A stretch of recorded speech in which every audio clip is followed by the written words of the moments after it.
Going to ask all instructors, there's plenty of seats. Come up and fill up front or on the side. All instructors in the back, come up, sit up front. There's plenty of seats. We got seats for everybody.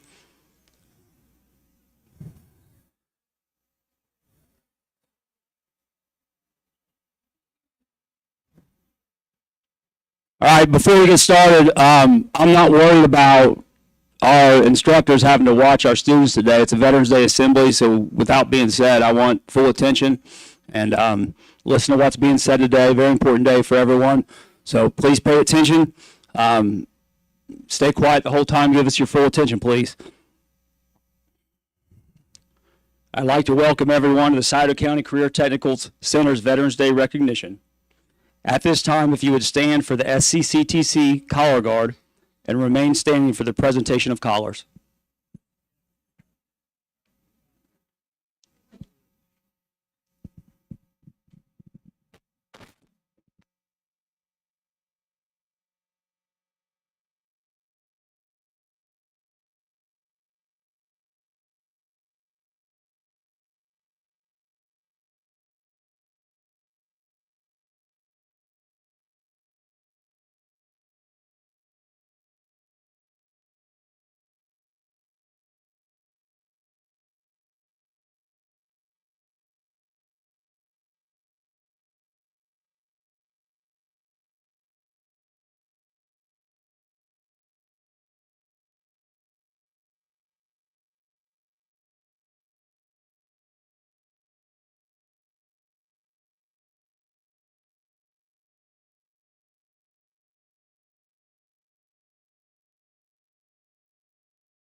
You may be seated.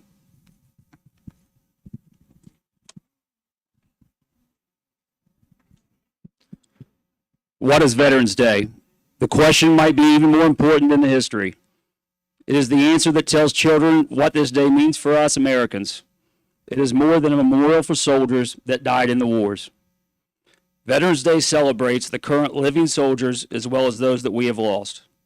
We honor the courage of all soldiers, past and present, for defending our American liberty and national interests. It is the special day in which we express our thanks to active service members who are out there now, keeping us safe, happy, and free.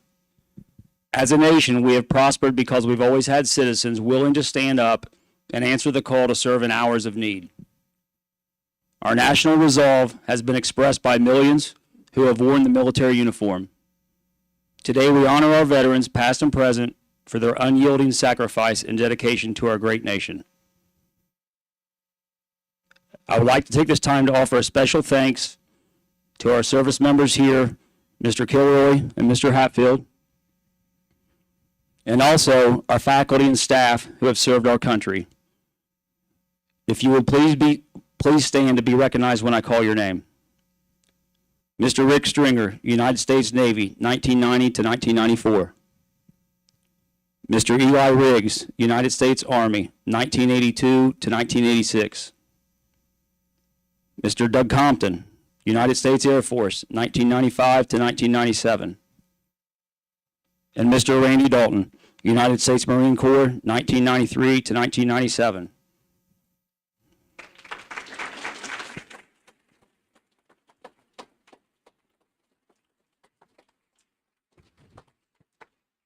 Thank you. I would like to extend my thanks to each of you for your commitment to our country. Thank you very much.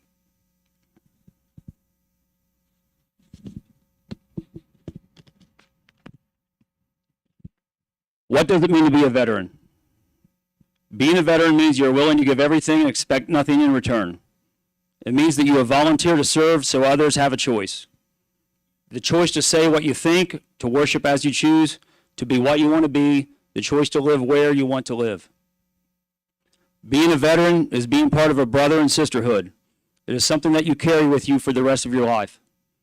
The experiences that you live through, which you are very thankful that you did, are life-altering events and can change a person within a split second.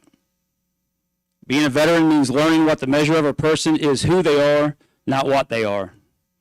Learning that the person who is a little different from you is really just like you. They love, they fear, they care, they laugh, and they cry. It means sacrifice. It can be a little sacrifice, such as staying to watch in the middle of the night. It can be a big sacrifice, such as missing birthdays, anniversaries, and holidays down your life in the defense for your nation and your fellows. Whether you believe in the cause or not, it is that individual veteran who said, "With this selfless act of service, I hereby lay down my life in order to benefit someone else." And that selfless act should never be forgotten. A veteran is someone who chokes up when he or she hears the Star-Spangled Banner, torn between the combination of pride for having served, for longing of the days past, for relief that the watch has been turned over. A veteran is someone who hears the call of a bugle playing taps, the sound of a 21-man gun salute, and pauses knowing that a fellow soldier, sailor, airman, or Marine is now in resting, their burden lifted. But there's more to being a veteran than most people realize. So please remember, each time you see someone who has served our country, just lean over and say thank you. That's all most people need, and in most cases, it will mean more than any medals that they could have been awarded or were awarded. Two words mean a lot to every veteran. Simply, thank you.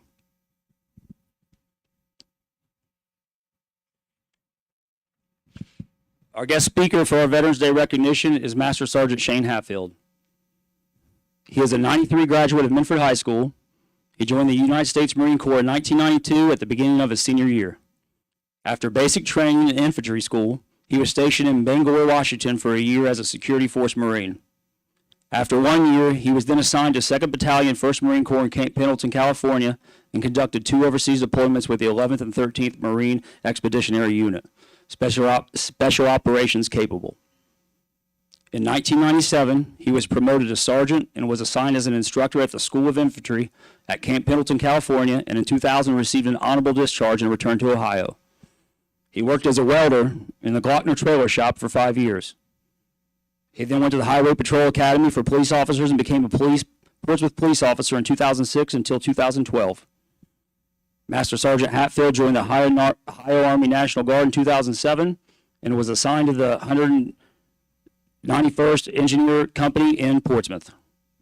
In 2009, he deployed to Camp Liberty in Baghdad, Iraq for 1 year and was a convoy security commander, completing over 2,500 miles of convoy security operations. In 2012, he was hired by the Shawnee State University Police Department as one of the first police sergeants in the university's history. Later in 2012, he was hired onto the Ohio Army National Guard's full-time active duty force as a recruiter. In 2019, he was promoted to Master Sergeant and placed in charge of a recruiting company in Toledo, Ohio, and in 2021 was assigned as non-commissioned officer in charge of the recruiting company in southeastern Ohio.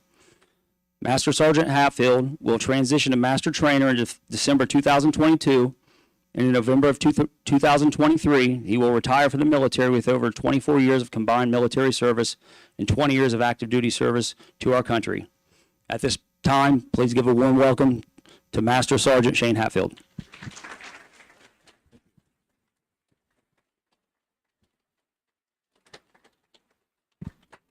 Thank you. Good afternoon. It was kind of a long bio as I was kind of putting some of those points in there. I was like, yeah, I'm kind of old. I've been around a minute. So well, thank you for having me. It's an honor to be here, and it's always an honor to do these kind of speeches on Veterans Day. So the question always comes to me as, and I'll keep it short. I know I've only got an hour. I'm gonna try to keep it into that. No, I'm just joking. But I'm going to cover two quotes. One of my favorite quotes. I'll expound on that. I think there was some questions from the class. I'll talk about those, and I'll end with another quote and kind of talk to you about how I feel about those things. So the first quote, and I always read it so I make sure I get it right. And Mr. Shoemaker kind of touched on that. But the first quote it was actually on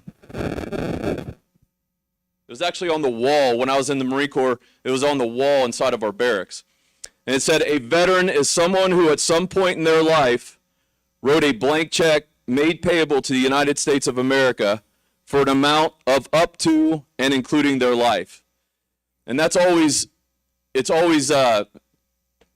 held real strong in my heart and my mind with this because, you know, I meet so many veterans and so many people throughout my 25 years in service, and it's important to know that that person who wrote that check, that person who stood there, rose their right hand, and made that oath, had no clue what they were going to get into, had no clue what their future held, had no clue where they were going to be sent to, how long, or what they were going to do.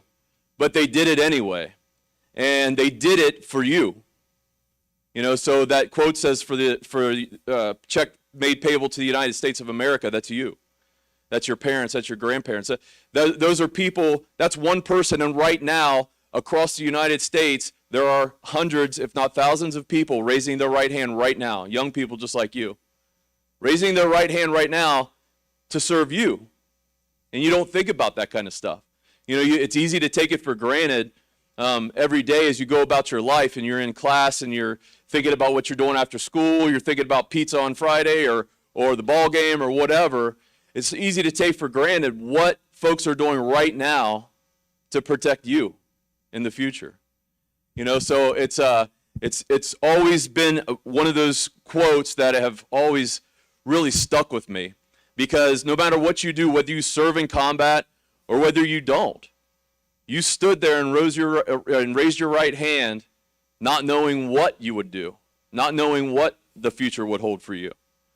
So that's a pretty big step, and that's a pretty big thing for someone to do, especially a young person, 17, 18 years old, to stand up and do that and not know what's going to happen and not know where their future is going to take them.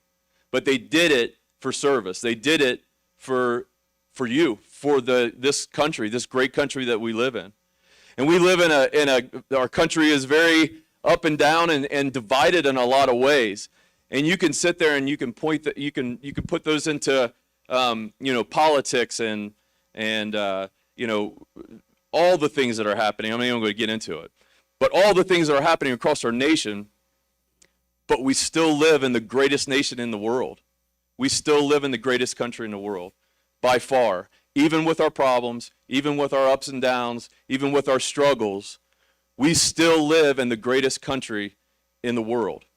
And that is why, so one of the questions from the class was, what made me join the military? And it was simply that, maybe, maybe a little bit mature at the time, but I looked at at 17 years old, actually it was before that, I went to the Memorial Day parades. My mom and dad would take me to Memorial Day parades, and I'd always see that stuff, the military guys, and I was like, I want to do that. That's what I want to do. And then it was at 4-H camp one year. I was a counselor. Kimmy, you probably remember this. But I was a counselor. We were standing around the flagpole holding hands, and I was older. I was 16, 17 years old. And then all these young kids standing around, all of them looking up at the flag. And we obviously did the Pledge of Allegiance, and then they played God Bless America, or God Bless the USA by Leighton Greenwood. And that was it. That was it for me. I looked at these faces, I looked at the flag, I listened to that song, and I said, I am giving back to this country. That's how I felt. And from that day forward, there was no stopping me. I started searching, started talking to different branches, and of course Top Gun was kind of new, so I wanted to be a pilot and all that stuff. Just like, I'm sure if you guys watch Top Gun, you want to be a pilot too, but it just wasn't in the stars for me. But I ended up joining the Marine Corps and going off and doing that stuff. So that's what made me. That's what it was for me. It wasn't money. It wasn't anything but service. I wanted to give back to a country that I knew at that young of an age that was the greatest country in the world, and I wanted to be a part of it.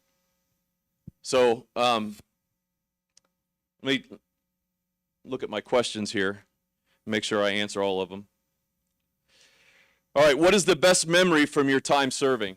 So obviously I've done a lot. I've been to over 25 countries. I've been to a lot of different places and seen a lot of different things. Done a lot of humanitarian missions, deployed to combat. But I would say probably one of my favorite and best memories, if you believe it or not, is serving in the National Guard and going down to Hurricane Gustav and helping our own folks. So, kind of bring it all together, all the stuff that we train for and all the stuff that we do. It's nothing more rewarding than rolling into, a terror-stricken by Mother Nature's issues, with the hurricane, but you're rolling into these people's home place, their home cities, their hometowns, and they're devastated. And to roll in with these big trucks and people are just, clapping, bringing us food, because we're there to help. And it was one of the most rewarding things I've done. Like I said, I've been a lot of different places, been a lot of different countries, but helping our own people was one of the most rewarding things I've ever done in my military service. What was your most difficult challenge? Obviously, in the military, you get sent around, even if it's just a 5-week school or a 4-week school. I spent probably over 6 months down in Arkansas at some point in time doing different schools. Obviously, overseas for a year. The most difficult thing is having a family and leaving your wife and kids to go over overseas. So it's very difficult. That was one of the biggest challenges. When I left. I don't know if anybody's from Minford. I know there's Minford people in here, but my daughter's Sadie Hatfield. So when I left, she was only like 3 years old. So very difficult to leave family and young people or young folks in my life to go over and be gone for a year. So you can only imagine how difficult that might be. But that was one of the biggest challenges. But and it's the family, it's the military family that actually sacrifices a lot as well, not just the service member themselves.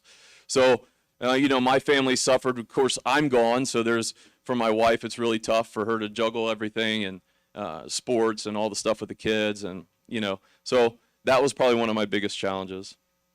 Did any relatives serve? If so, what branch? My uncle served. He was a Vietnam Marine. He's still with us. He's 80 years old, but he was a big inspiration for me. But he lived in California, so it wasn't like something I seen every day or talked to him all the time. But he was a big inspiration in me going in the Marine Corps. And what advice would you give anyone interested in joining the military? And that'll bring me to my last quote that I'll talk about. And it's one that it's not one that like the first one where I've known for or read it a long time ago and all that stuff. I just read this like a couple of weeks ago, but it really, you know, being in recruiting right now, I'm really noticing a lot of issues with your generation, with commitment, with and it's not a bad thing. It's just something that you guys are dealing with, and dealing with commitment and taking that step to do something different, something bigger than yourself. So this quote kind of stuck with me, and I was like, yeah, that's really good. So it's from Jeff Bezos. He's the CEO of Amazon.com. You guys know him. The quote is, you either choose a life of ease and comfort or of service and adventure, and when you're 80, you'll be more proud of the latter. So what that means, and what that means to me, and what I would say to you, you folks, as far as what would I tell you about joining the military, like he says, you can choose a life of ease and comfort, and that's a safe place, and that's where a lot of us, and I've spoke to not necessarily this school, but I've spoke to Green High School, several other schools over in Athens County, and I've asked the question, because we've got a problem with recruiting. Folks aren't coming into the military, and it's a problem. It's a big problem if you think on a macro level what that could mean in 5 to 10 years from now. But I asked them, why would you not join the military, or why would you not serve? And I know it's not for everyone, but for those who ordinarily would, why wouldn't you? And I got a lot of responses like, I'm just going to live in my parents' basement. That's where I'm going to stay. And I'm just going to hang out at home. And I'm like, what are you going to do for money? Oh, they'll feed me. They'll take care of me. And these are sincere answers to my question. And it's troubling to have that kind of mentality. So what I would say to you is that is choosing the life of ease and comfort. And when it's all said and done, and like in his quote, when you're 80 years old, what are you going to talk? What are you going to tell your grandkids? You know, like I hung out in the basement for a while, and then I got an online job where I worked from home, and then that's what I did with my life pretty much.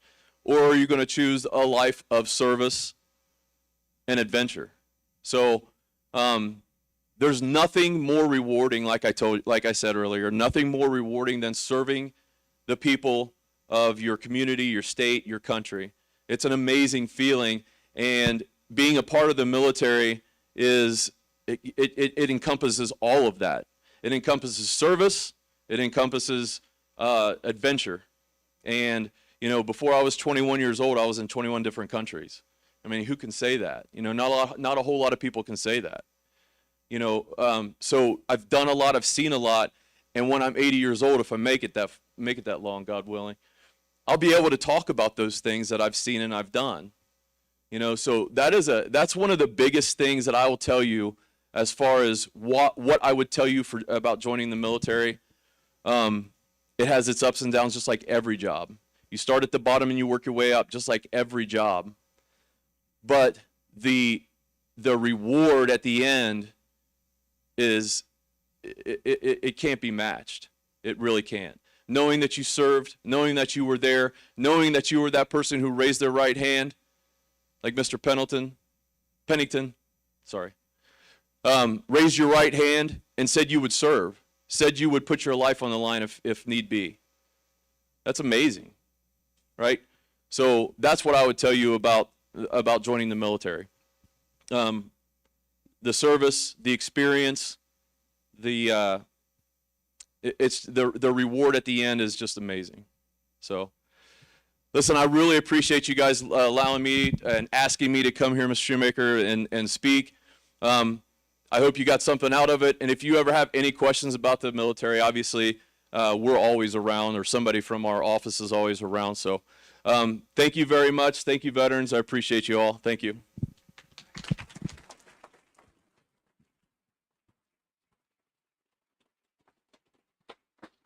Thank you very much, Sergeant Hatfield. On behalf of our schoolers, a small token of our appreciation for coming out today. Thank you. At this time, if everyone would rise as we have the collar guard retire the collars.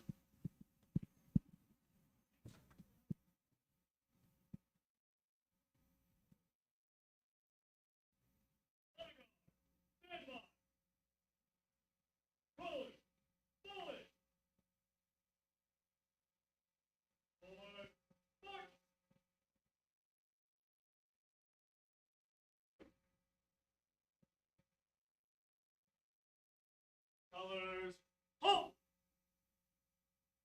Retrieve colors.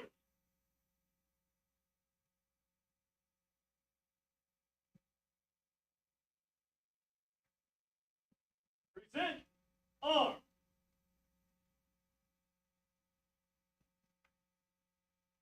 Order arms.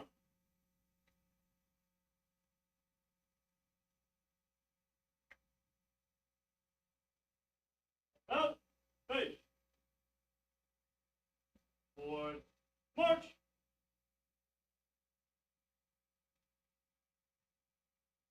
Right, out, face.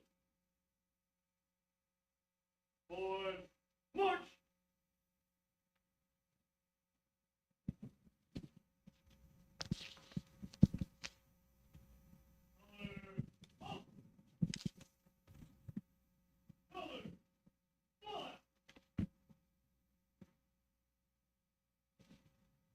I would like to thank each of you for your focus and attention.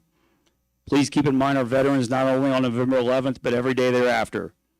This concludes our assembly. Before we leave, Mr. Walker is going to go to the back and dismiss row by row so we don't have everybody going out at the same time. So you can have a seat and relax until Mr. Walker. But before we do, can we please stand one last time, give our veterans and our speakers today a round of applause.